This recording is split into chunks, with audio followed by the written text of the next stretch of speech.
उत्तराखंड से बहुत ही चौंकाने वाली खबर आ रही है। उत्तराखंड के रामनगर में वन विभाग की जमीन पे 1000 घुसपैठियों ने बाकायदा अपना मकान बना लिया है।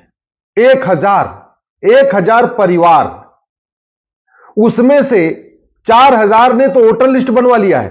4000 का वोटर आईडी में नाम भी जुड़ गया है। पहले वहां 1 आया, फिर 2 आए, फिर 3 आए, फिर 4 आए और अब 1000 परिवार आ गए। जो वन विभाग की जमीन पे कब्जा किया, उस पूरी कॉलोनी का नाम रख दिया रहमत नगर। वहां बिजली ले लिया, पानी ले लिया। बिजली कैसे लिया? घूस देके। पानी का कनेक्शन कैसे लिया? घूस देके। आधार बनवाया, घूस देके। राशन कार्ड बनवाया, घूस देके। बर्थ सर्टिफिकेट बनवा लिया, घूस देके। ड्राइविंग लाइसेंस बनवा लिया, घूस देके। बैंक में खाता खुलवा लिया, घूस देके। वोटर आईडी में नाम जुड़वा लिया, घूस देके। और अब बाकायदा वो रह रहे।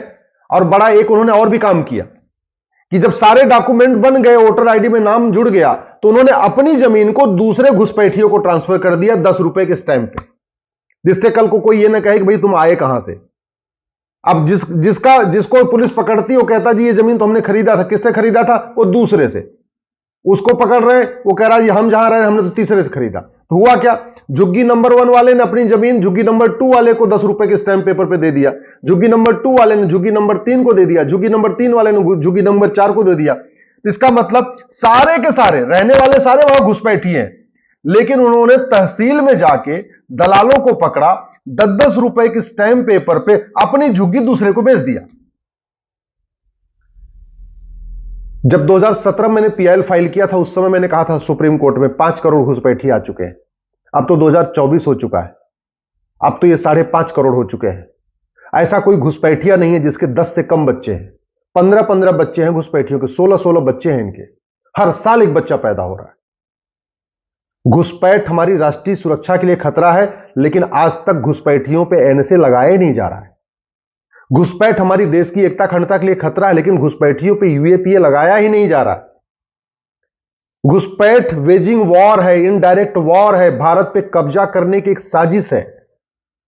उसके लिए हमारे पास एक कानून है, सेक्शन 121, उसको वेजिंग वॉर कहते हैं इंडियन पिनल कोड में, लेकिन किसी भी घुसपैठिए पे वेजिंग वॉर की धारा नहीं लगाई जा रही है। घुसपैठ एक ऑर्गेनाइज क्राइम है, सिंडिकेट है पूरा, उनको बाकायदा प्लान्ड वे में बसाया जाता है, लेकिन घुसपैठियों और उनके मददगारों के खिलाफ गैंगस्टर एक्ट भी नहीं लगता है।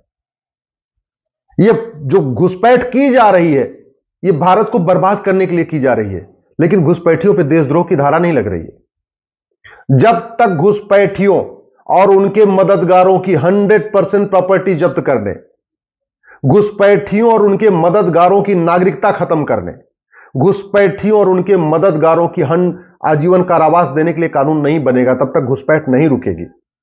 घुसपैठिए बॉर्डर पे 2000 रुपए देकर आ रहे हैं, 2000 रुपए में राशन कार्ड बनवा रहे हैं, 2000 रुपए में बर्थ सर्टिफिकेट बनवा रहे हैं, 2-3 हजार रुपए में ड्राइविंग लाइसेंस बनवा लेते हैं, 2-3 हजार रुपए देकर वोटर आईडी में नाम जुड़वा लेते हैं, बैंक में खाता खोल लेते हैं और केंद्र सरकार की सारी योजनाओं का लाभ लेते हैं और राज्य सरकार की सारी योजनाओं का लाभ ले रहे हैं। भ्रष्टाचार हमारे लिए कितना बड़ा खतरा, इसका भी एग्जाम्पल आप खुद देख लीजिए। जितने घुसपैठी आए हैं, ये सब भ्रष्टाचार की पैदाइश है। ये 2-2 हजार रुपए में जो लेखपाल, पटवारी और बाबू और दलाल उनके सारे डॉक्यूमेंट बना रहे हैं, इससे बड़ा देशद्रोह क्या हो सकता है। लेकिन उनको खौफ इसलिए नहीं है, आज तक किसी भ्रष्टाचारी की, किसी घूसखोर की, किसी कमीशनखोर की, किसी दलाल की न प्रॉपर्टी जब्त हुई, न नागरिकता खत्म हुई, न जीवन कारावास, फांसी हुआ। और वो क्यों नहीं हुआ? हमारे पास कानून नहीं। हमारे पास तो अवैध निर्माण के खिलाफ भी कठोर कानून नहीं है। अरे वन विभाग की जमीन पे लगातार मकान बनते जा रहे हैं। क्यों? क्योंकि वन विभाग की जमीन पे जो मकान बनता है कुछ होता ही नहीं है। बॉम्बे में तो जो एयरपोर्ट है उसके नीचे झुग्गियां बस गई हैं। पूरी बॉम्बे एयरपोर्ट के चारों तरफ झुग्गी बस गई है और कुछ नहीं हो रहा है। क्यों? क्योंकि कानून नहीं है। मैं फिर से कह रहा हूं, अवैध निर्माण करने वालों की 100% प्रॉपर्टी जब्त करने, अवैध निर्माण करने वालों की नागरिकता खत्म करने, अवैध निर्माण करने वालों को आजीवन कारावास देने के लिए जब तक कानून नहीं बनेगा, तब तक सड़क के किनारे भी अवैध निर्माण होगा, एयरपोर्ट के किनारे भी अवैध निर्माण होगा, वन विभाग की जमीन पे भी निर्माण होगा, गोचर जमीन पे भी निर्माण होगा, बंजर जमीन पे भी निर्माण होगा, पार्क पे भी अवैध निर्माण होगा, बस अड्डे के किनारे भी निर्माण होगा, रेलवे स्टेशन के किनारे भी अवैध निर्माण होगा। कानून इसको रोक पाएगा? ये तू मैं करने से, आरोप प्रत्यारोप करने से, नूरा कुश्ती करने से, कविता पाठ करने से, सोशल मीडिया में वीडियो शेयर करने से न घुसपैठ रुकेगी, न तो ये अवैध निर्माण रुकेगा। केवल प्रॉब्लम की चर्चा करने से डेमोग्राफी में जो बदल रही उसमें कोई परिवर्तन नहीं आएगा। परिवर्तन तब आएगा जब दंड व्यवस्था ऐसी हो कि भारत में घुसपैठ करने के पहले आदमी का दिमाग कांप जाए। घुसपैठ तब रुकेगी जब घुसपैठियों की मदद करने से पहले आदमी 100 बार सोचे कि अगर हमने घुसपैठिए का आधार बना दिया, राशन कार्ड बना दिया, हमें आजीवन कारावास हो जाएगा, फांसी हो जाएगी, हमारी 100% प्रॉपर्टी जब्त हो जाएगी। अगर हमें घुसपैठ रोकना है, अवैध निर्माण रोकना है, भारत की जो डेमोग्राफी बदल रही इसको बचाना है, हमें तत्काल 1 नेशन 1 पुलिस कोड लागू करना पड़ेगा।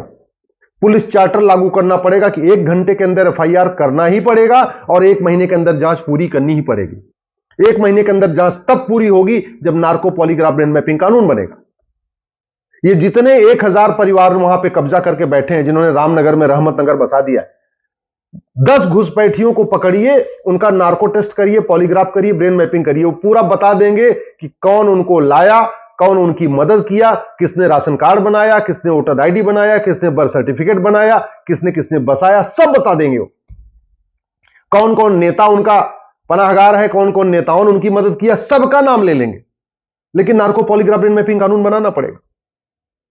अगर आपको घुसपैठ रोकनी है, अवैध निर्माण रोकना है, जो डेमोग्राफी बदल रही है इसको रोकना है, तत्काल भारत में जुडिशियल चार्टर लागू करना पड़ेगा। जजों की अकाउंटेबिलिटी फिक्स करनी पड़ेगी। कोई एडजमेंट नहीं, कोई तारीख पे तारीख नहीं, साल भर के अंदर मुकदमे का फैसला। और जितने काम पैसे के लिए होते हैं उसमें 100% प्रॉपर्टी जब्त करने, नागरिकता खत्म करने, सिटीजनशिप खत्म करने और 1 साल के अंदर आजीवन कारावास